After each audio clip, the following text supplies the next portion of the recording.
The tragedy of Robert Horry is that he had to sit on the bench too much. We remember the 7 NBA championship rings, more than Michael Jordan, more than Kobe Bryant, more than LeBron James. We remember the nickname Big Shot Rob and those shots when the clock was about to hit 0 that changed the outcome of entire seasons. But what we often fail to see is the invisibility that enveloped that man, an invisibility that no victory, no ring could ever truly erase. He played basketball with absolute readiness because the bench became the only place where his sacrifice was proven to have value. The man once trusted by teammates to take the ball in the final seconds of NBA history was also the man who sat alone in the intensive care unit at Texas Children's Hospital, watching his daughter breathe through an oxygen machine, knowing that the most accurate shooting hands in the NBA could not save the child he loved most.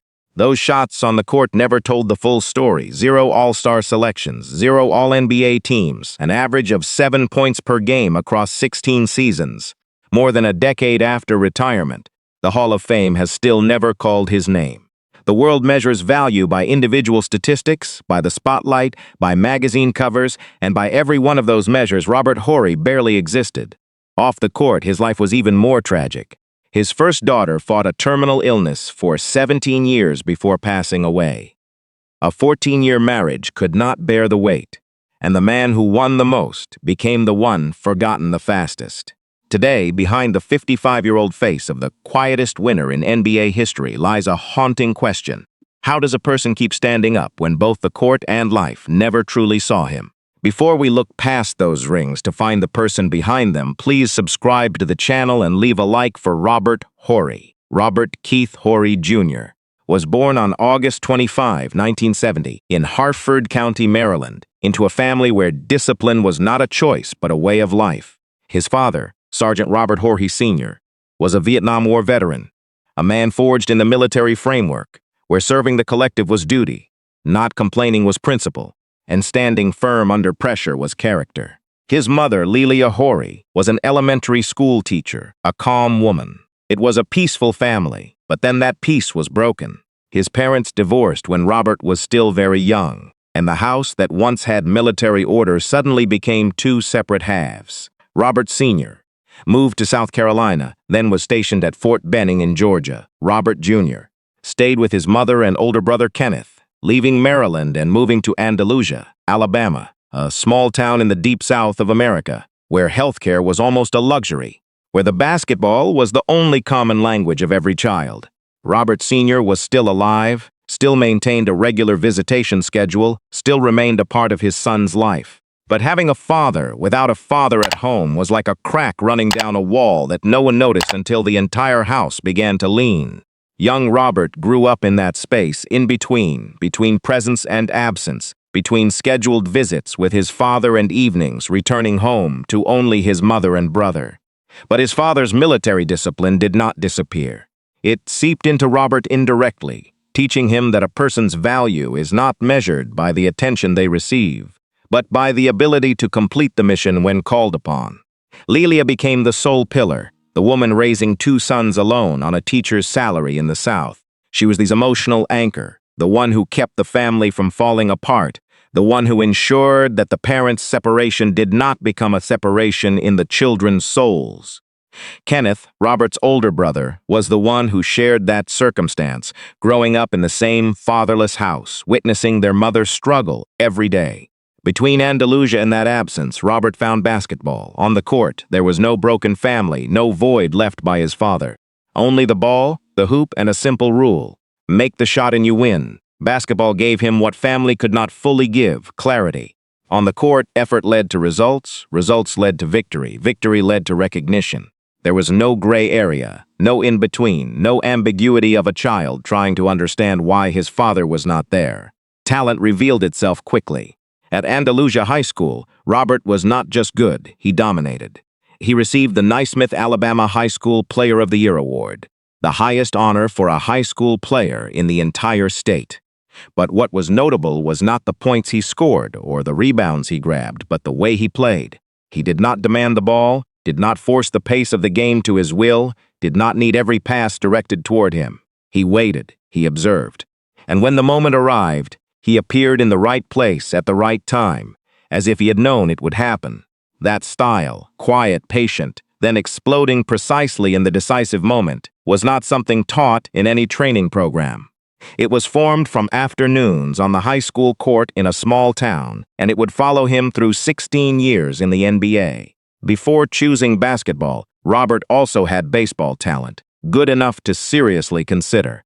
But he chose basketball, a small decision in his teenage years that changed the entire trajectory of his life. The boy from Andalusia carried that playing style to the University of Alabama, where he would prove that he was not just local talent, but a piece that any team needed. In 1988, Robert Horry entered the University of Alabama carrying the only thing he had, the readiness to do whatever the team needed.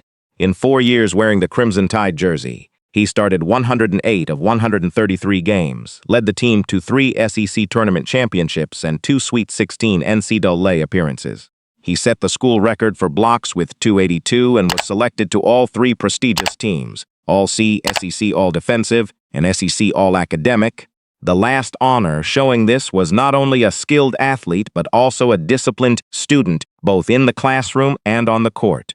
At Alabama, he played alongside Latrell Sprewell, who later also became an NBA star. But even standing next to such outstanding talent, Horry maintained the Andalusia style, not demanding the ball, not forcing the pace, only appearing at the exact moment the team needed him most. Robert left Alabama before completing his bachelor's degree to enter the 1992 NBA draft, a decision that nearly 30 years later he would return to correct by earning his college degree in the spring of 2021 at age 50. That late completion would become a recurring motif in his life, similar to how the Hall of Fame seat remains empty more than a decade later. The 1992 NBA draft was the class where Shaquille O'Neal was selected number 1, Alonzo Mourning at number 2, 2 names the entire basketball world focused its eyes on. Robert Horry was selected by the Houston Rockets at number 11, high enough to prove talent, low enough that no one bought tickets to the arena just to watch him play. The paradox began from that draft day. Shaq would be more famous, would appear on more magazine covers, but when everything ended, Robert Horry would wear more championship rings. In the 1992-93 rookie season, Horry was selected to the NBA All-Rookie Second Team and entered a roster being built around Hakeem Olajuwon under the guidance of coach Rudy Tomjanovich. Hakeem taught the Alabama rookie a lesson no book writes: how a great player fights without needing noise, how discipline can defeat all showmanship. The clutch instinct did not wait long to reveal itself. In Game 7 of the 1993 Western Conference semifinals against the Seattle Supersonics, Horry hit the decisive jump shot as the shot clock was about to expire, with 33 seconds remaining. The Rockets still lost in overtime, but that shot revealed what the entire NBA would take many years to truly understand. Robert Horry did not fear the big moment. In the 1993-94 season, Michael Jordan unexpectedly retired to play baseball, leaving a massive void at the top of the NBA. The Rockets seized the opportunity. Horry filled a role no one called star, but no one could replace. Versatile defense, accurate three-point shooting, and the ability to appear in the right position at the right time. The Rockets won the 1994 NBA championship. Robert Horry put on his first ring. But right at that moment, in April 1994, while the Rockets were advancing deep into the playoffs, Robert's first daughter was born in Houston. Ashlin Horry entered the world not with a healthy cry, but with the terrifying silence of serious respiratory problems. She was immediately transferred to the intensive care unit and stayed there for the first 6 months of her life, breathing through an oxygen machine, her small body covered in wires and tubes. The diagnosis came later: 1p36 deletion syndrome, a genetic disorder so rare that at the time it did not even have an official name, affecting only about 1 in 5,000 to 10,000 newborns. In the summer of 1994, Robert Horry wore his first NBA championship ring on his hand and at the same time sat in the intensive care unit at Texas Children's Hospital, watching his daughter breathe through a machine, knowing that the ring on his hand had no power whatsoever in that room. The greatest glory of his career and the greatest pain of his life arrived in the same year, in the same city. From that moment, Robert Horry's life began running on 2 parallel tracks that never intersected but also never separated. A glorious career on one side, family tragedy on the other.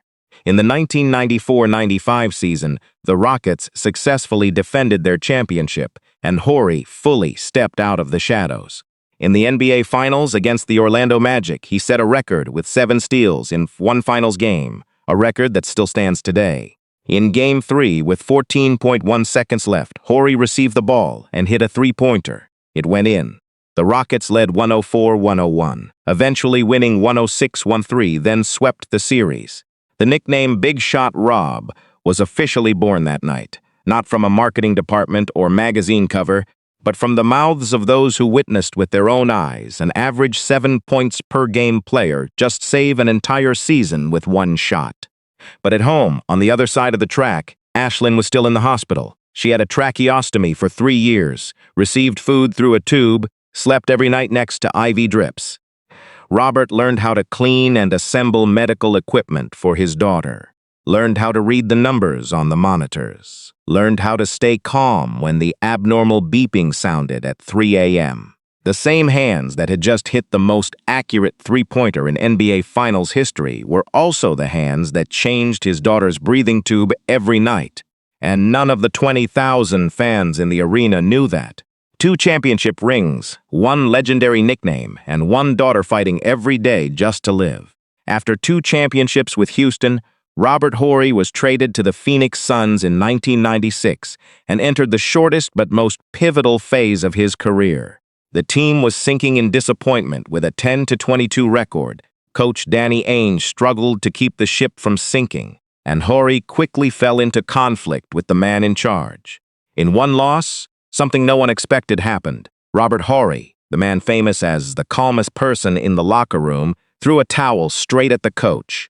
That was the only act of rebellion in the entire 16-year career of a player for whom staying calm under pressure was second nature. He was traded immediately. Destination: the Los Angeles Lakers.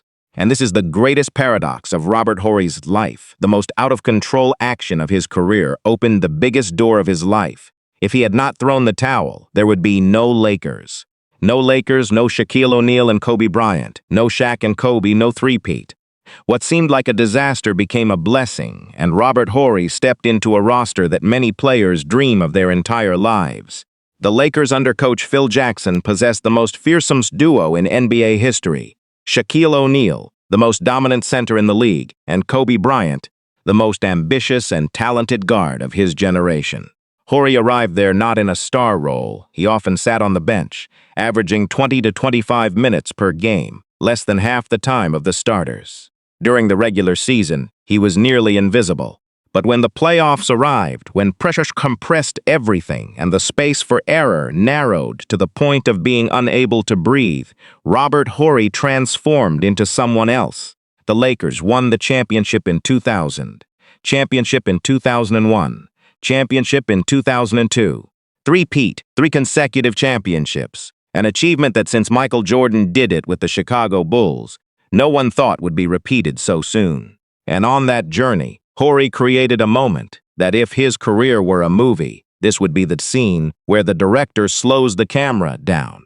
Game 4, 2002 Western Conference Finals, Lakers versus Sacramento Kings. The Kings led the series 2-1, held the momentum, were pushing the Lakers into a defensive position. The game went to the final seconds, and the Lakers were losing. Horry had sat on the bench for nearly the entire game. No one called his name. The cameras did not show him. In the script, everyone was writing in their heads. Robert Horry had no role. Then he received the ball in the corner. Chris Webber, the Kings All-Star, taller, stronger, faster, charged to contest the shot. Horry did not hesitate. He lifted the ball and shot. The ball went through the net exactly as the final buzzer sounded. Buzzer beater. The Lakers won. Then they won the series. Then they won the championship. A single shot from a person no one expected changed the outcome of an entire season. That was Robert Horry's superpower, something no statistical number could measure. He did not need attention to be ready. He was ready in invisibility, and when the moment called his name, he answered as if he had been waiting for it his entire life. But throughout the 6 years wearing a Lakers jersey, on the other side of the parallel track, Robert's family remained in Houston. Kava and the children, especially Ashlin with her medical condition requiring continuous care, could not move with him to Los Angeles. Robert lived a life split between two cities more than 2,400 kilometers apart. On the court at Staples Center, he was the one the entire team trusted with the ball in the final second. At home in Houston, he was the absent father, the distant husband, a distance that no flight could shorten enough. Every return was a return to a reality that no championship ring could solve. In 2003, when his contract with the Lakers ended and Robert became a free agent, he could go to any team that wanted to buy a champion. The strongest teams in the league were ready to pay for his experience and clutch instinct. Robert chose the San Antonio Spurs, not for the money, not because the Spurs promised a larger role, but because San Antonio was close to Houston, close to Ashlin, close to Cava, close to the hospital. This was a decision that no sports newspaper front page reported but said everything about the person Robert Horry was. When he had to choose between career and family, he chose family, quietly, without announcement, without demanding anyone take notice. And in San Antonio, alongside Tim Duncan and Manu Ginobili, Robert Horry played the best game of his life. Game 5, 2005 NBA Finals, Spurs versus Detroit Pistons, the defending champions. The Spurs were losing. Horry was nearly invisible through the first 3 quarters, the numbers on the stat sheet nearly scraping bottom. No one among the 18,000 fans thought of him. Then the fourth quarter began, and Robert Horry rose from the bench for the last time in an NBA Finals game. 21 points in the fourth quarter and overtime, more than the total points he scored in many playoff games combined. And when the clock showed 5.9 seconds left, he received the ball beyond the three-point line. Ashlin was then 11 years old in Houston, hundreds of miles from the arena, still fighting every day with an illness no one knew when would end. In those 5.9 seconds, Robert had no time to think about anything. He shot on instinct, with the same instinct formed on the Andalusia high school court, from the nights caring for his child in the hospital, from 13 years sitting on the bench and rising at the right moment. It went in, the Spurs led, the Spurs won, the Spurs were champions. At age 34, when his body had slowed and most people thought he was only a shadow on the bench, Robert Horry played the greatest game of his career. The hands that made that three-pointer were the same hands that changed Ashlin's breathing tube, and still no one in the stands knew. In 2007, the Spurs won the championship again. Horry was 36, his role smaller, his playing time less, but he was still there, still contributing, still ready, if called. The 7th ring. He officially became the player with the most championship rings outside the Boston Celtics players of the 1950s and 1960s. The 2007-08 season was his final one. Limited role, scant playing time. Robert Horry's last playoff game was the 244th of his career, an NBA record at the time. There was no grand farewell ceremony, no farewell tour like Kobe Bryant or Tim Duncan later. No tribute video on the big screen in the middle of the arena while the crowd stood and applauded. He came and went, the same way he had played basketball for 16 years, quietly, effectively, without demanding attention. 7 rings, 244 playoff games, 53 finals three-pointers, and an ending without fanfare. And in May 2007, Big Shot Rob became the biggest villain in the eyes of millions of basketball fans. The 2007 Western Conference semifinals, San Antonio Spurs versus Phoenix Suns. Many believed the winner would be the NBA champion that season. The Suns possessed the most beautiful offensive roster in the league, led by Steve Nash, the Canadian guard who had won 2 consecutive MVP awards, the symbol of free and creative play that neutral fans loved. Game 4, the Spurs led the series 2-1 but were losing this game, the Suns about to even the series and regain momentum. The game entered the final minutes. Everything was going Phoenix's way. Nash was dribbling into the opponent's half, and that was when Robert Horry acted. He stepped into Nash and hip-checked him, sending Nash crashing into the scorer's table on the sideline. Not an accident, not ordinary contact in the flow of the game. That was a deliberate action by a 36-year-old veteran who knew exactly what he was doing and knew exactly what the consequences would be. Nash went down, the arena exploded in chaos. Raja Bell, Nash's teammate, charged at Horry to confront him. And in that chaos, the worst thing happened. Not for Horry, but for the Suns themselves. Amara Stoudemire and Boris Diaw, 2 pillars of the team, left the bench and stepped onto the court. Under NBA rules at the time, leaving the bench during an altercation meant automatic suspension. Both were banned for Game 5. The Suns lost their two most important players besides Nash, lost Game 5, tried to come back in Game 6 but could not, and lost the series. The best championship opportunity in Phoenix Suns history vanished. The Spurs continued their journey to Robert Horry's 7th championship ring. Years later on the Crossover podcast, Horry admitted the hip check was intentional. He explained that it was like a coach deliberately taking a technical foul to send a message when the team was being called unfairly, a calculated act of resistance within the framework of the game. But his message was not only sent to the referees, it destroyed another team's season, stole an opportunity that millions of Suns fans had waited years for and would never have again. The story seemed to end there, but years later added another layer of complexity. Raja Bell, the same teammate who charged to protect Nash that night, revealed on the Off the Bench podcast that Nash had admitted in a private conversation at a bar in Los Angeles that he had added a bit of theatrics to his reaction, exaggerating the impact of the hip check to impress the referees. Nash flopped. Not completely. The hip check was real, but the fall was not entirely real.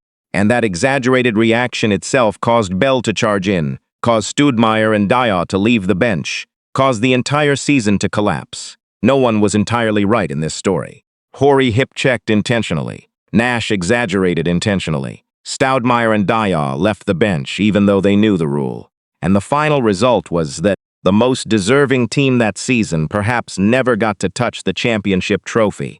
This is the core moral contradiction in the Robert Horry story. He spent his entire career sacrificing for the collective, but sacrificing for his own collective also meant being ruthless toward another's collective. The line between warrior and dirty player is so thin that sometimes they are the same line, differing only depending on which side of the sideline you stand on. The Nash incident is the perfect illustration of the paradox that enveloped Robert Horry's life. He won 7 times, but the way he won sometimes left wounds that people remembered longer than the victories. The world not only refused to recognize him because of low statistics, but also because of moments like this.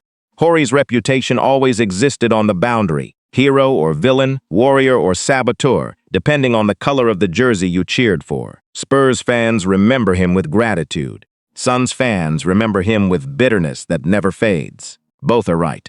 After the 7th ring, after his career ended in silence, Robert Horry stepped off the court, where no matter how complicated things there were still clear rules, still referees, still a countdown clock telling when the game would end.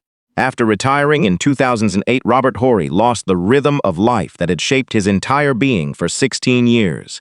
No more weekend games demanding absolute focus. No more daily practice schedules regulating everything from sleep to meals. No more standings measuring success or failure by objective numbers. Throughout his career, basketball gave Robert structure, purpose, and a refuge from everything complicated outside the lines.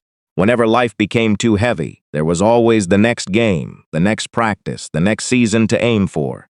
Retirement closed that door. And for the first time in his adult life, Robert Horry had to face a world where no ball could solve anything. The marriage to Keva DeVell began in 1997, when both still carried memories of their years at the University of Alabama, where they met. 14 years. 4 children, Ashlin, Cameron, Christian, Jade. Looking from the outside, it was a complete family of a successful NBA player. Looking from the inside, it was 14 years enduring pressure that no marriage was designed to bear. 6 years Robert wore a Lakers jersey in Los Angeles, while Keva and the children were in Houston, more than 2,400 kilometers apart because Ashlin could not leave the hospital.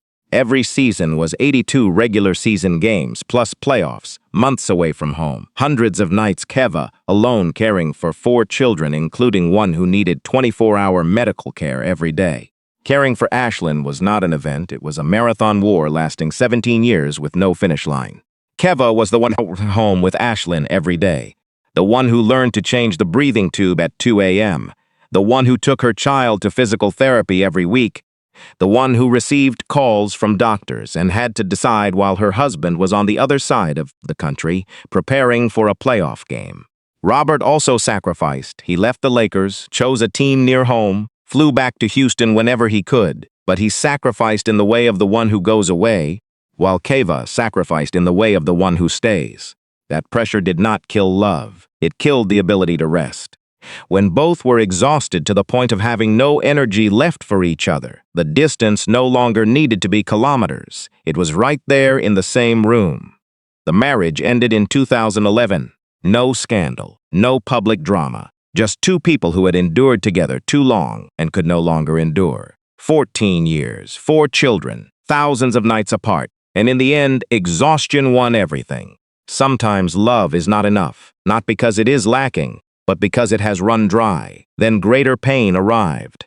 On June 14, 2011, Ashlin Horry passed away at Texas Children's Hospital, Houston. She was 17 years old. She had fought for 17 years with 1p36 deletion syndrome. 17 years of surgeries. 17 years in hospitals. 17 years of monitors beeping every night. 17 years of nearly dying, then living again, then nearly dying again. And finally, the war stopped.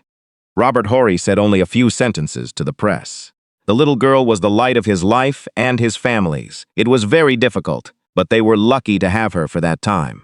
No rhetoric, no long speeches. The man who once stood before 20,000 fans and made history-deciding shots now had only a few words for the greatest pain of his life. A few words were enough. More would not change anything. The NBA community, where Robert Horry was often overlooked in debates about great players, suddenly saw him. Rockets owner Leslie Alexander issued a statement that Ashlin was born in Houston during the time Robert wore a Rockets jersey, and he knew Robert shared a special bond with his daughter. That the entire organization grieved the little girl's passing. Magic Johnson shared on Twitter, the Lakers called Ashlin a member of the extended family.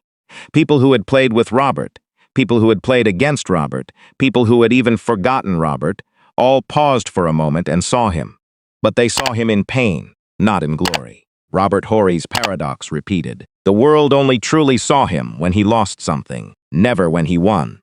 Robert lost his father in the sense of separation when he was young, parents divorced. Father far away, but the father was still alive, still visited, still a part of his life, even if incomplete. With Ashlin, he lost his child completely. No visitation schedule, no weekend calls, no flights home, only permanent absence that nothing could fill. And the most painful paradox lay in the fact that Robert had done everything right. He left the Lakers to be with his child. He chose the Spurs instead of a team offering higher salary to be near the hospital. He learned medical care, how to read the machine numbers, how to stay calm when everything became worst. He spent his entire career sacrificing for the collective on the court, and he spent his entire life off the court sacrificing for his daughter. But this time, the sacrifice did not win. Basketball taught him that if you are ready, if you are in the right place at the right time, if you shoot at the right moment, you will win. Life taught him the lesson basketball never taught. Sometimes you do everything right and still lose. Robert and Keva, even though divorced, still shared one thing. The Ashlin Horry Foundation, established in 2008, before Ashlin passed. The foundation's purpose is to support families with children suffering similar conditions and to raise funds for research into 1p36 deletion syndrome. The marriage ended, but the responsibility to their daughter did not. The pain did not stop at the loss, it was transformed into action, the same way Robert, his entire life, transformed the bench into a launching pad. After Ashlin's death, Robert entered a period the public saw nothing of. No scandal, no headlines, no long television interviews, only silence. A 40-year-old man, just divorced, just lost his daughter. In the years after 2011, Robert Horry disappeared from the spotlight. He worked as a commentator for Spectrum Sportsnet, covering Los Angeles Lakers games, a familiar name in the small studio. He appeared at events for former players, shook hands, took photos, signed the basketballs fans held out, then returned to a life no one asked about further. His private life remained almost completely off the media radar. He did not seek attention, and attention did not seek him, an arrangement that by this point both sides had probably grown used to. Somewhere in those silent years, Robert met Candice Madrid. There is not much public information about how they met. No love story retold in magazines, no paparazzi photos of dates. But the result is clear. A new, stable relationship that allowed the man who had lost his daughter and his first marriage in the same year to open his heart again. On September 29, 2019, Robert and Candace were married at Shutters on the Beach Hotel in Santa Monica, California. Ocean views, sunset, palm trees, friends and family under an open sky. Candace shared that she was from Southern California, so the beach and sunset were the perfect setting to invite everyone to celebrate together.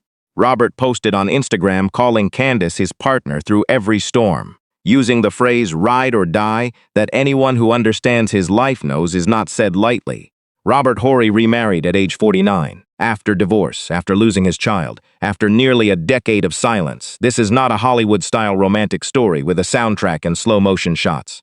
This is a man looking at the wreckage life left behind and deciding that he could still believe in something new, even though the past had taught him that everything can collapse at any moment.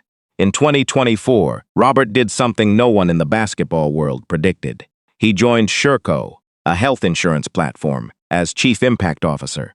The title sounds unfamiliar for a former NBA player, but the reason behind it is not unfamiliar at all. 17 years of caring for Ashlin had taught Robert everything a person should never have to teach themselves about the American health insurance system. He shared that when he was still playing in the NBA, all medical costs were fully covered no matter how high the bills, but he knew that not every family had that privilege. He came from Alabama, where many people fear insurance, fear the numbers, fear the paperwork, and he wanted to tell them that it is not scary, that it can help them live better. Ashlin is no longer alive, but her legacy continues to exist through two paths. The Ashlin Horry Foundation, raising funds for research into 1p36 deletion syndrome and supporting families with children who have similar conditions. And the Sherco role, helping improve access to health insurance for ordinary people. Robert turned the pain of losing his child into a mission to help other families not have to endure what his family endured. The same way he spent his entire life turning the bench into a launching pad for decisive shots. He does not need the spotlight. He needs to know he is doing the right thing. While Robert rebuilt his life off the court, his basketball legacy began to be continued by someone who shares the same last name. Christian Horry, the son of Robert and Kiva, grew up in Glendale, California, attended Harvard Westlake, one of the best private schools in Los Angeles. Christian plays basketball as a shooting guard, 6 feet 2 inches tall, with a style scouts call 3&D, good three-point shooting at a 42% rate, combined with tough, aggressive defense, averaging 10 points and 5 rebounds per game. In 2024, Christian committed to join UCLA as a walk-on, without an athletic scholarship. The son of a player who owns 7 NBA championship rings, entered one of America's top college basketball programs, without a scholarship, without a guaranteed position, without any door opened by his father's name. And Robert did not feel offended at all. Scouts praised that, saying Robert's attitude showed he had the right perspective on his son's actual ability, that a legendary NBA player not demanding a scholarship for his son was proof of rare maturity. Christian shared that none of it would be possible without family, God, and friends. Robert posted on social media that since his son was little, he had wanted to go to UCLA, a dream fulfilled, with many more dreams ahead. The father-son motif running through Robert Horry's life comes full circle here. He lost his father in the sense of distance when he was young, then lost his daughter in the permanent sense when he was grown. Now, he watches his son step into the basketball world not as a star but as a walk-on, without a scholarship, without guarantees, without privilege from his father's name. Just like Robert himself 30 years earlier, value does not come from the spotlight, but from the ability to be ready when opportunity arrives. Christian is currently still on the UCLA Bruins men's basketball roster for the 2025-26 season, writing his own story, not a copy of his father, but a new version. Also in 2021, a small detail with large meaning, Robert returned to the University of Alabama and completed his bachelor's degree at age 50, nearly 30 years after leaving school to enter the NBA. Things left unfinished were finally finished. Not everything. The Hall of Fame is still an empty seat, but some things. Robert Horry at age 55 is no longer a hero on the court. He is a commentator, a father, a husband, an advocate for health insurance. Robert Horry became eligible for the Basketball Hall of Fame in 2013, 5 years after retirement. More than a decade has passed. The seat remains empty, and the debate has never had an answer. Opponents have clear arguments: 0 All-Star selections in 16 seasons, 0 All-NBA teams, 0 All-NBA defense, averaging 7 points, 4.8 rebounds, 2.1 assists per game, starting only 480 of 107 regular season games.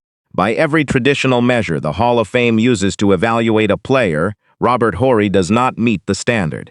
Many say it more bluntly: he was just lucky. Lucky to play alongside Hakeem Olajuwon. Lucky to be traded to a team with Shaquille O'Neal and Kobe Bryant. Lucky to sign with a team that had Tim Duncan, 4 of the greatest players of all time, doing the heavy lifting, while he only needed to hit a few shots at the end. That argument sounds reasonable if you only look at the numbers. But supporters also have their own numbers, and those numbers tell a completely different story. 7 championship rings with 3 different teams, an achievement only 3 other players in NBA history have accomplished. Never lost an NBA Finals series, a perfect 7-0 record that no other player in the modern era can claim. 244 playoff games, an NBA record at the time of retirement. 53 three-pointers in NBA Finals history, surpassing even Michael Jordan. 7 steals in 1 Finals game, a record that still stands after more than 30 years. And more important than all the numbers, it is called the Basketball Hall of Fame, not the NBA Statistics Hall of Fame. If the criterion is impact on basketball history, Robert Horry changed the outcome of more finals games than most players who ever stepped into the league. Coach Rudy Tomjanovich, who led the Rockets to 2 championships with Horry, used his own Hall of Fame induction speech to advocate for his former player, telling the entire basketball world that he wanted to speak up in support of Robert Horry being enshrined in the Hall of Fame, that this is truly a legendary player with the clutch shots and 7 rings to prove it, that this is where he belongs. Reggie Miller, himself a clutch legend, said he would put Horry in the Hall of Fame ahead of names like Bill Laimbeer. And Robert, when asked, only said that many people on the outside do not understand the sacrifice a player has to make to help the team win, that there are many people who can score and do everything, but they understand what needs to be done to make the team better, and that if you look at his entire basketball career from high school through college to the NBA, it speaks for itself. But the Hall of Fame is only a symbol. The real question that Robert Horry's life poses is not for the selection committee, but for all of us. What do we measure a person's value by? By individual statistics, by points, by titles, by the number of times the spotlight shines on their face? Or by contribution to the collective, by victories, by sacrifice, by the ability to stand up when called upon even when no one is watching? The world, in basketball as in life, tends to reward those who shine and forget those who serve. Remember those who score 30 points a game and forget those who hit only 1 shot. But that was the shot that changed everything. Robert Horry is living proof of that injustice, and also proof that value does not disappear just because it is not recognized. Robert Horry cannot be simplified into an easy-to-swallow summary, cannot be packaged into a perfect legend or a cautionary tale about wasted potential. He is the man who lived at both extremes of human experience. He wears 7 championship rings and carries scars no one sees. He lost his daughter. He divorced. He was forgotten by the world. He was rejected by the Hall of Fame. But he also remarried at age 49 to a woman he calls his partner through every storm. His son is playing basketball at UCLA, not because his father's name opened the door, but because he earned it himself. He is helping ordinary families access better health insurance because he knows what it feels like to sit in a hospital not knowing what tomorrow's bill will look like. He completed his college degree at age 50, nearly 30 years after leaving it unfinished. Life did not give him a neat, beautiful story. It gave him a true story. He hit the shot when the clock counted down to 0, and he stood firm when life counted down with no buzzer, no overtime, no chance to shoot again. He was loved and hated, trusted and doubted, given the ball in the final second and forgotten right after the game ended. He lived on both sides of the sideline and never complained about which side he stood on. Robert Horry's legacy does not lie in the Hall of Fame, whether he deserves it or not, whether that seat is ever filled or remains empty forever. That legacy lies in every player sitting on the bench who is still ready to stand up when the team needs him. In every father who chooses a team closer to home instead of the one paying the highest salary because his daughter is in a hospital a few hundred miles away. In every family that finds better health insurance, thanks to those who have gone through the pain of losing a child and decided to turn that pain into action. In every walk-on kid without a scholarship who steps onto a college practice court and proves that values does not need to be given, it is proven. And in the simple but never outdated question that Robert Horry's life poses to anyone willing to stop long enough to listen, will the world see your value, even if you never demand to be seen? When you think of Robert Horry, what is the first thing that comes to mind? The 7 rings? The shot with 5.9 seconds left? Or the father sitting in the intensive care unit, changing his daughter's breathing tube every night, then flying to Andalusia City the next morning to play as if nothing happened? Share in the comments and help the world remember the man they forgot. If this story touched you, please hit subscribe and turn on the notification bell so you do not miss the next stories about the people the world forgets, but history cannot erase. Thank you for staying until the final minute. See you in the next video.